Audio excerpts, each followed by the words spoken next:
Sean bienvenidos y bienvenidas una vez más a Entre Jóvenes. Hoy es un programa muy especial. Mi nombre es Leonardo Blanco y te invito a seguirnos en nuestras redes sociales, @entrejovenesoficial.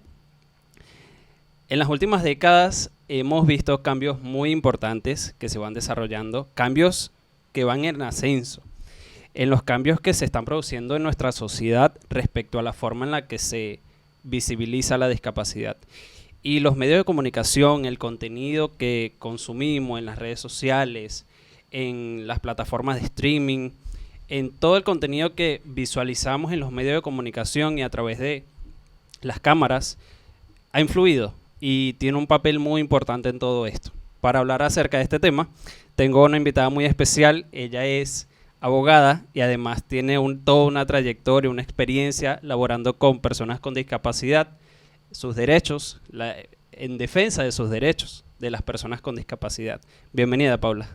Hola, Leonardo, muchas gracias por la invitación. Encantada de compartir este espacio con ustedes y con todas las personas que nos puedan ver o escuchar. Muchas gracias.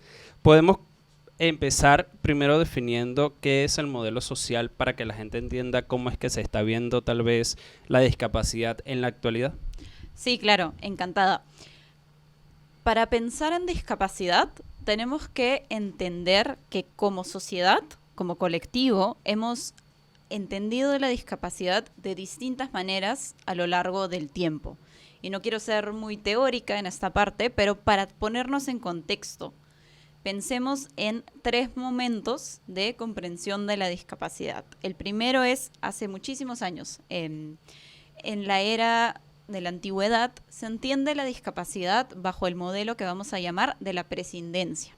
Entonces, en el modelo de la prescindencia, la persona con discapacidad no participa de la sociedad. ¿Por qué? Porque se considera que la discapacidad es algo así como un castigo divino o una cosa del futuro, de la suerte que le llega a esa persona o esa familia. Entonces, si han escuchado, por ejemplo, de las sociedades espartanas, que cuando tenían un bebé que no era lo suficientemente fuerte, lo tiraban al río. Eso es un ejemplo del modelo de la prescindencia. Luego pasa el tiempo, tomamos más conciencia y se piensa en el modelo médico, es decir, entender la discapacidad como una enfermedad. Y en tanto es una enfermedad, la persona con una discapacidad se tiene que curar para poder participar de la sociedad. Entonces podemos pensar, por ejemplo, en una persona que tiene que recibir terapia y una vez que ha recibido ciertas terapias, recién puede entrar al colegio o entrar al trabajo. O sea, está capacitada. Exacto, pero se capacita a través de la medicación. Okay. Y finalmente llegamos al modelo que tenemos ahora, por el cual tú me preguntabas, que es el modelo social de la discapacidad, que es un modelo que surge en parte después de las guerras mundiales, porque se incrementa por producto de la guerra la cantidad de personas con discapacidades, sobre todo físicas y psicológicas, en Estados Unidos, en Europa y en distintas partes del mundo. Y estas personas estaban acostumbradas a participar de la sociedad como cualquier otra persona sin una discapacidad. Y entonces ellas, en conjunto con movimientos que ya existían de personas con discapacidad, van a plantear lo que se llama el modelo social de la discapacidad. ¿Y en qué consiste este modelo? El modelo social de la discapacidad básicamente nos va a decir que la discapacidad está no en la persona, sino en la sociedad. Ahora, no niega una realidad. Reconoce que las personas pueden tener una deficiencia.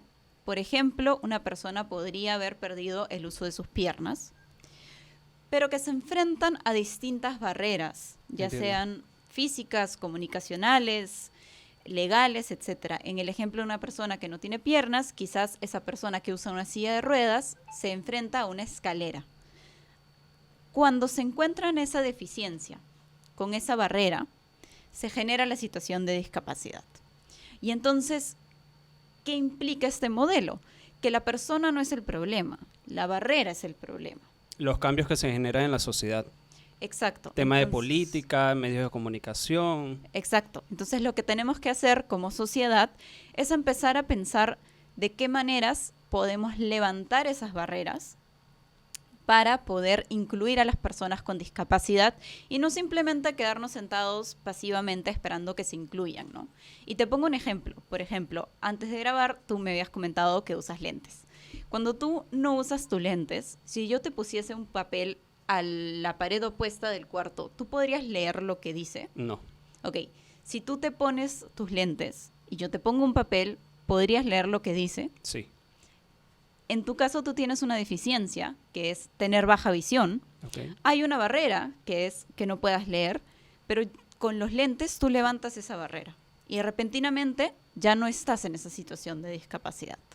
En mi caso, por ejemplo, yo tengo problemas de salud mental, pero tengo acceso a medicinas, a tratamiento, etcétera, que me permiten desenvolverme en sociedad. Entonces no me enfrento a la barrera y por lo tanto yo no identifico que tengo una discapacidad. Y entonces lo que tenemos que hacer, que es lo que vamos a hablar en adelante, es primero reconocer que el problema muchas veces está afuera de la persona y en la sociedad, y reconociendo eso, empezar a tomar distintas acciones, que ya vamos a hablar de cuáles podrían ser, para levantar esas barreras. Puede ser más que todo como un tema de etiqueta, ¿no? Ya cuando le asignas una etiqueta de discapacitado, de tal vez cuando le dices a esa persona que no está capacitada para ciertas labores, eso la limita en muchos aspectos. Y en lugar de reforzar sus habilidades, en lugar de decirle, mira, tú sí puedes hacerlo, le está dando una etiqueta y eso más bien la limita. Exacto. Parte de lo que, o una de las consignas que trae el modelo social es cambiar un poco el lenguaje en torno a las personas con discapacidad, ¿no? Seguramente estamos acostumbrados a escuchar de el discapacitado, el loquito, manco, cieguito, etcétera. El modelo social nos va a decir, para la mayoría de personas, oye, dime persona con discapacidad, porque yo soy persona primero y mi discapacidad no es todo lo que yo soy, y no me limites a través del lenguaje. Hay algunas personas que van a estar en desacuerdo con eso, por supuesto, y van a querer usar otros términos, y al final del día depende de cada quien cómo quiere autoidentificarse, pero cuando menos hay que empezar a pensar en aquellas palabras que usamos y la manera en la que puedan impactar, como tú decías, en una persona. Estas también discapacidades se están visualizando en los medios de comunicación y también en el contenido que consumimos. Lo vemos muchísimo en estas plataformas de streaming, en series y películas para adultos y para niños. Como podemos mencionar, creo que habíamos hecho un listado de películas y series que hemos visto y que, bueno, hemos visto también en paralelo como Atípico, Extraordinario, Special, Entrenando a tu Dragón, Avatar, que no te dicen que tú tienes una discapacidad, sino que te muestra cómo a través de ello, o pese a esa adversidad, digamos, puedes lograr grandes cosas. Sí, yo creo que el rol que tienen los medios de comunicación es bien importante en cómo vemos y visibilizamos a las personas con discapacidad. Por ejemplo, y existen estudios de esto aquí en el Perú, pero también alrededor del mundo. Si uno selecciona cualquier periódico peruano y busca noticias sobre personas con discapacidad, encuentra básicamente dos tipos de noticias, ¿no? Uno es el loco del cuchillo mata a su esposa, y eso genera un estereotipo negativo de la persona con discapacidad como peligrosa, como persona que no queremos alrededor nuestro. Otro estereotipo es la historia de superación o lo que muchas personas van a llamar el porno inspiracional, ¿no? Mira a esta persona que a pesar de todo lo que tuvo en contra, logró el éxito y se superpuso a su discapacidad.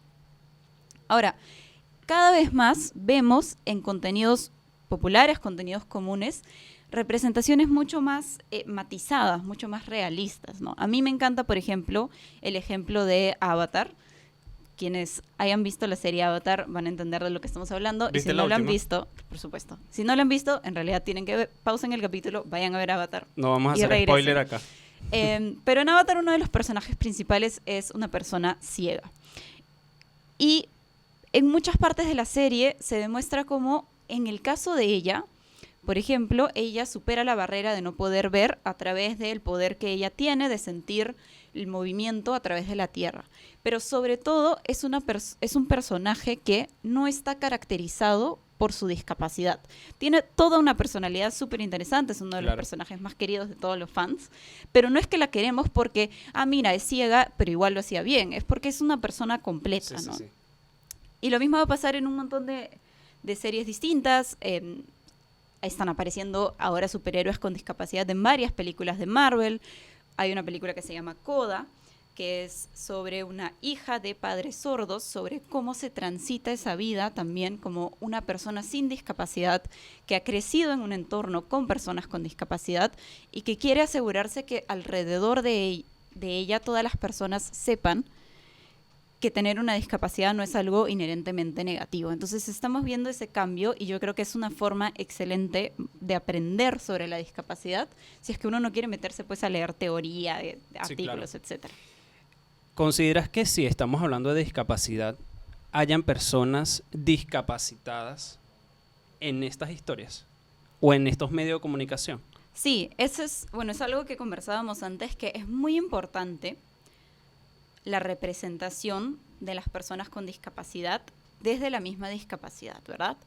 Cuando se hacen contenidos de noticias, contenidos informativos, series, lo que fuese, sobre la discapacidad, siempre es bueno que participen las mismas personas con discapacidad para darle una cuota de realidad, digamos, que realmente demuestre lo que pasa en la vida real, pero también porque las personas con discapacidad enfrentan muchísimas barreras de empleabilidad, de visibilidad en la sociedad, y entonces uno no puede crear una serie que se aprovecha, que lucra de la situación de discapacidad, pero no incluirlas. Y un tema muy importante es que uno de los lemas de las organizaciones de personas con discapacidad más fuertes, si es que no el más importante, es esta idea que es nada sobre nosotros sin nosotros. Es decir, no se debe crear productos sobre personas con discapacidad o para personas con discapacidad, no se deben crear leyes sobre personas con discapacidad sin que estas mismas participen en ese proceso. Además de que se habla muchísimo de inclusión y de integración, pero muchas veces no se integran, no se incluyen las personas con discapacidad, se incluye a otros grupos vulnerables, a otras personas, pero las personas con discapacidad quedan detrás de la ambulancia. Sí, creo que es muy fácil y es muy común que las personas con discapacidad usualmente son las últimas en la fila, y también que es muy fácil hacer como una falsa inclusión, ¿no? Muchas veces decir, en este lugar trabajan personas con discapacidad, pero solo trabajan en el último cuarto al fondo de la oficina, no se integran realmente. O se le da ciertas labores, porque tal vez tú labores, consideras que no está capacitada para cubrir un nivel mayor. Porque se cree que no puede hacer una tarea más difícil, porque necesitan hacer tareas sencillas y a veces ni siquiera hay relación, ¿no? Por ejemplo, que a una persona ciega le digan que no es lo suficientemente inteligente para cumplir una tarea administrativa. No hay ninguna relación, solamente es una persona que no puede ver. Yo creo que ahí nos podemos meter con los derechos de las personas con discapacidad, ¿no? Sí, claro. Un tema sumamente importante para las personas con discapacidad, pero también creo para todo colectivo que en algún momento se enfrenta a una situación de vulnerabilidad, es conocer los derechos que tienen. Y en términos de discapacidad, lo principal va a ser el derecho que tenemos todas las personas a la igualdad y a la no discriminación. Que es un derecho universal. Que es un derecho universal, lo tenemos aquí, lo tenemos en todos lados, lo tienen las personas con discapacidad, las personas sin discapacidad, y que está reconocido en varios textos. El más importante que tenemos que conocer es la Ley General de la Persona con Discapacidad, y este derecho nos va a decir que no se puede negar el acceso a derechos u oportunidades basándose en la discapacidad. Por ejemplo, no se le puede decir a una persona, no, tú no puedes entrar a este establecimiento de consumo porque tú tienes una discapacidad física. Pero tampoco se le puede decir a una persona, por ejemplo, tú no puedes estudiar en esta universidad porque a mí no me gusta que tú tengas una discapacidad de salud mental. Otros derechos importantes son derechos a contar con lo que se llama la accesibilidad, es decir, que todo el entorno en el cual vivimos pueda ser adaptado a las necesidades de las personas con discapacidad. Por ejemplo, que en los edificios existan rampas o ascensores allí donde hay escaleras, que se facilite la información escrita en lenguaje braille, que haya señalética para personas sordas y una serie de medidas que permiten que las personas interactúen con el entorno. Y finalmente, como eso no siempre va a ser suficiente, porque yo no puedo prever las necesidades de todas las personas con discapacidad, es importante también conocer esta idea que se llama el ajuste razonable. ¿Y qué es un ajuste razonable? Es una posibilidad de, como le dice su nombre, ajustar una situación, adaptar una situación a la necesidad particular de una persona. Un ejemplo muy sencillo para entender esto es que si quienes nos oyen o ven, cuando ustedes estaban en el colegio seguramente tenían que tomar exámenes. Si una persona tiene un déficit de atención, un ajuste razonable para esa persona es darle tiempo adicional en esa prueba, porque esa persona no está procesando la información a la misma velocidad, con la misma concentración que sus demás compañeros. Entonces, un ajuste es que le damos más tiempo, ¿no? Claro. O que una persona que tiene movilidad reducida, que como saben, en Lima el transporte no lo había visto público, de esa forma, pero tienes razón. Sí, son ajustes. Se da un tiempo establecido, pero para todos los estudiantes. Exacto, porque no cuando se identifica una problemática y te dice, no, mira, tú sí puedes. Exacto. Tal vez te voy a dar un poco de tiempo para que tengas más chance de presentar. Es algo que uno puede pedir en casi todos los colegios y universidades y sobre lo cual cada vez hay más conciencia, ¿no? Porque el profesor parte de la premisa de que todos tenemos la misma capacidad y entonces si yo le doy la misma prueba a todos, yo evalúo el rendimiento de todos con el mismo estándar. Pero a la persona que tiene un déficit de atención, yo le tengo que dar más tiempo para que pueda lograr demostrarme toda su capacidad. Y te planteo otro ejemplo, que cuando lo escuchas parece muy evidente, ¿no? En Lima, tú has usado el transporte público. Si tú tienes una silla de ruedas, sí, tú te puedes subir fácilmente a un micro. A un micro no. Exacto. Entonces, para algunas personas lo que se Pero, necesita... por ejemplo, el tren sí. Exacto. El tren es accesible, pero la mayoría del transporte no. Entonces, un ajuste para muchas personas puede ser entrar al trabajo más tarde que las demás personas porque se reconoce que llegar desde tu casa hasta tu oficina en una silla de ruedas, salvo que tengas el dinero para pagar un taxi, que no todos lo tienen, te va a tomar muchísimo más tiempo. Entonces, sí, esos son algunos derechos a tener en cuenta. Sin embargo, yo considero que hay otra realidad y es que muchas veces las empresas no te dicen que no te van a contratar por tu discapacidad, sino que te la disfrazan con otra cosa. Conversaba con un colega acerca de las personas con VIH, que muchas veces las empresas conocen el diagnóstico de las personas con VIH, pero no le dicen que no te vamos a contratar por eso, porque tienes el diagnóstico, sino que te lo disfrazan con otras cosas, te envían otros exámenes médicos y te dicen que, bueno, no, mira, ya la vacante no está disponible. Y dime tú si es verdad, ¿pasará lo mismo con la discapacidad? Sí, absolutamente pasa lo mismo con la discapacidad. Creo que a diferencia del caso del VIH, hay mayor protección en la medida que las empresas tienen que cumplir con una cuota de empleados con discapacidad y entonces hay bolsas de trabajo para personas con discapacidad a las cuales uno puede acceder. No resuelve todos los problemas, pero es un primer paso.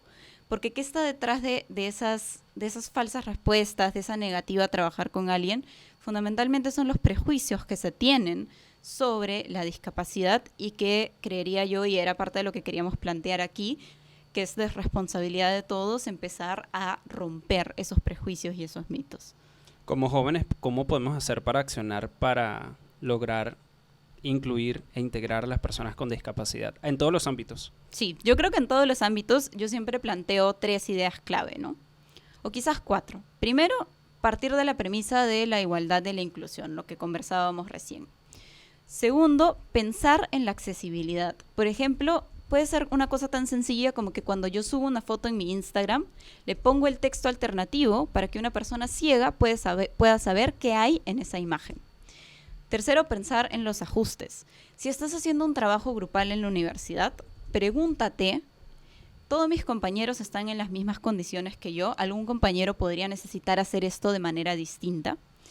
Y lo último es reconocer la individualidad, la capacidad, de las personas con discapacidad. Muchas veces a las personas con discapacidad se las va a tratar como niños y niñas.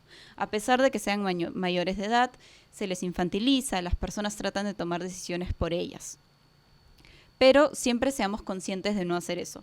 A mí me han contado muchísimos ejemplos, pero uno de los que más recuerdo es de una persona con silla de ruedas que estaba avanzando en su propia silla de ruedas y repentinamente viene alguien, le toma la silla de ruedas y la empieza a empujar hacia otro lado, hacia donde ella no quería ir, sin preguntar, sin hacer nada.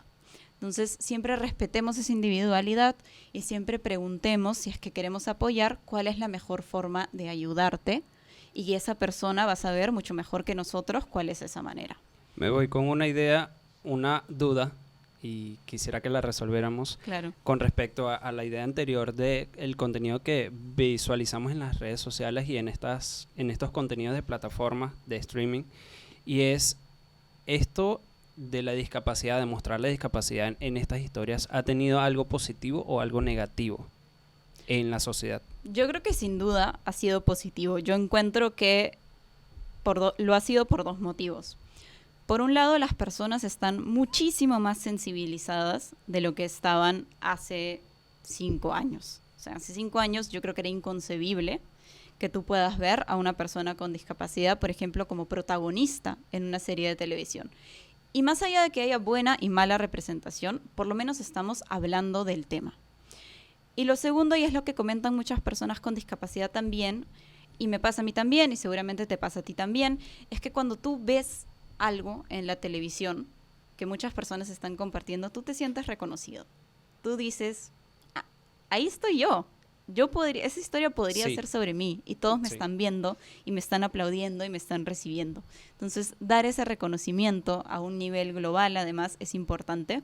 Y antes de que terminemos, en Perú hay también muchísimos y cada vez más creadores de contenido que están hablando de discapacidad, como Andrea Burga, como Carolina, a quienes yo les invito a seguir para seguir empapándose del tema y mantenerse al día con todo lo que está pasando en el mundo de la discapacidad.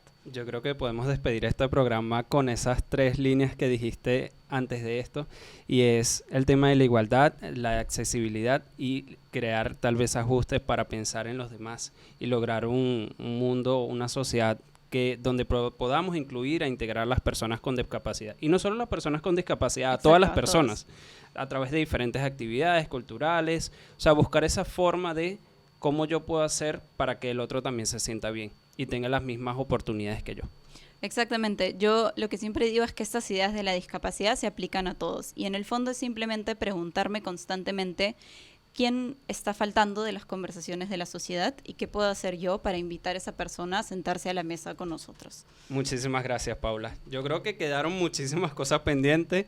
Lástima que el tiempo no nos da, pero estoy muy agradecido porque creo que absolvimos muchísimas dudas. Muchísimas gracias a ti por la invitación. Y muchísimas gracias a ustedes por escuchar Entre Jóvenes. Mi nombre es Leonardo Blanco. Recuerden seguirnos en nuestras redes sociales, Facebook, Instagram y YouTube como @entrejovenesoficial. Muchas gracias. Gracias. Entre Jóvenes, una iniciativa de Magdevay, con la asistencia técnica de la Cooperación Alemana para el Desarrollo, implementada por la GIZ a través del Programa de Apoyo a las Comunidades de Acogida de Población Migrante y Refugiada en las naciones fronterizas de Colombia, Ecuador y del Perú. SI Frontera, con el apoyo de la Unión Europea y Amnistía Internacional.